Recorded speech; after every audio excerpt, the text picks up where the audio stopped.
স্বর্গীয় পিতা, আলোর ও শান্তির উৎস, বিনীত ও উন্মুক্ত হৃদয় নিয়ে আমি তোমার সামনে আসছি। তুমি আমার ঝড়ের মাঝের আশ্রয়, যখন পৃথিবী কেঁপে ওঠে তখন তুমি আমার অটল শিলা। তোমার উপস্থিতির নীরবতায় আমি বিশ্রাম পাই, তোমার ভালোবাসায় আমি নতুন শক্তি খুঁজে পাই।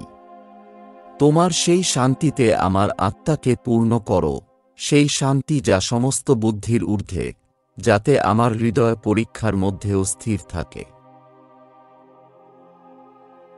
প্রভু যীশু খ্রিস্ট, শান্তির রাজপুত্র ও আমার প্রাণের রাখাল, এসো এবং আমার মধ্যে বাস করো। যখন ভয় বা দুঃখ আমার আনন্দ কেড়ে নিতে চায়, আমাকে স্মরণ করিয়ে দাও যে তুমি আমার কাছেই আছো।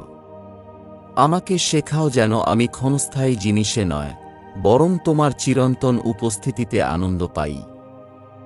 আমার আনন্দ যেন তোমার মধ্যে মূল গাঁথে, শিলার মতো দৃঢ়, জীবন্ত জলের মতো বিশুদ্ধ, যা ক্লান্ত হৃদয়কে সজীব করে তোলে। পবিত্র আত্মা, কোমল সান্ত্বনাদাতা ও জীবনের নিঃশ্বাস, আমার অস্তিত্বের প্রতিটি কোণ পূর্ণ করো।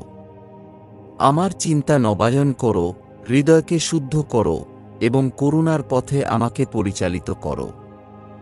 সেই স্বর্গীয় আনন্দ আমার মধ্যে ঢেলে দাও, যা কোনো কষ্ট নিভিয়ে দিতে পারে না।